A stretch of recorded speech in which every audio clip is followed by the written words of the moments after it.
Pada suatu ketika Rasulullah Shallallahu Alaihi Wasallam sedang berkumpul dengan para sahabat. Di saat berkumpul, Rasulullah mengajukan satu pertanyaan. "Wahai sahabat," kata Rasulullah, "buah apakah yang namanya persis dengan nama manusia?" Dalam artian, manusia kalau masih di dalam kandungan dinamakan janin.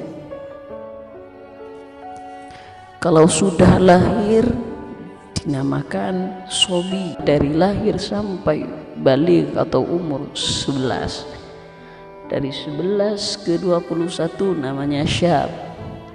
Dari 21 ke 30 namanya fatah. Dari 31 sampai 40 namanya kurhun, agak tua. Dan 40 sampai seterusnya namanya syekh, orang tua. Apa buah-buahan yang mirip dengan nama manusia? Kata Nabi Muhammad SAW. Dengar pertanyaan itu, semua sahabat diam, tidak bisa menjawab. Sampai akhirnya Nabi menjawab,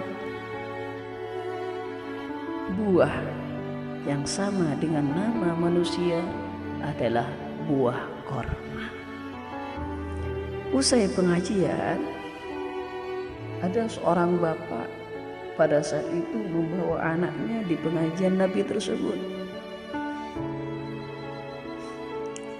Di suatu perjalanan, anaknya berkata kepada bapaknya, "Pak, ya nak, sebenarnya aku tahu jawaban itu, Pak. Jawaban dari pertanyaan Nabi tadi itu korma. Lalu kenapa kamu tak menjawab, nak?" "Aku malu, Pak, karena senior tidak ada yang menjawab."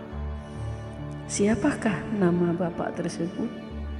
Umar bin Khattab. Dan anaknya adalah Abdullah. Dan anaknya Abdullah bin Umar ini meriwayatkan suatu hadis. Hadisnya ialah al-muslim man salimal muslimun min lisanih wa yadih. Yang dinamakan orang muslim, benar-benar orang muslim ialah mereka yang semua orang muslim itu selamat dari lisan dan tangannya, dari perkataannya dan tangannya. Perkataannya tidak pernah menyakiti hati orang lain, tidak pernah menyinggung hati orang lain, tidak pernah mencaci hati orang lain dan mencela hati orang lain. Perkataannya selalu membuat orang lain tersenyum, bahagia dan tertawa. Dan tangannya pun tidak pernah digunakan untuk memukul orang lain, mengambil hak-hak yang bukan miliknya.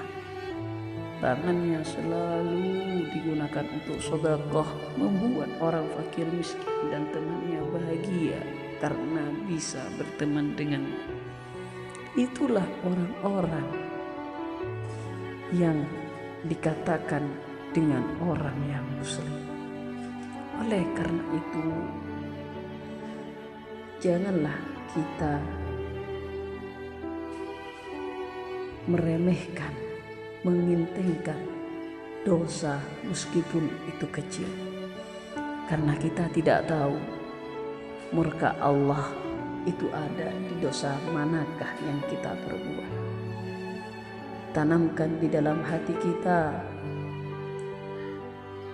lakukan sekuat semampu kita, lakukan perintah Allah Subhanahu wa Ta'ala, dan jauhi sekuat semampu kita larangan-larangan Allah Subhanahu wa Ta'ala.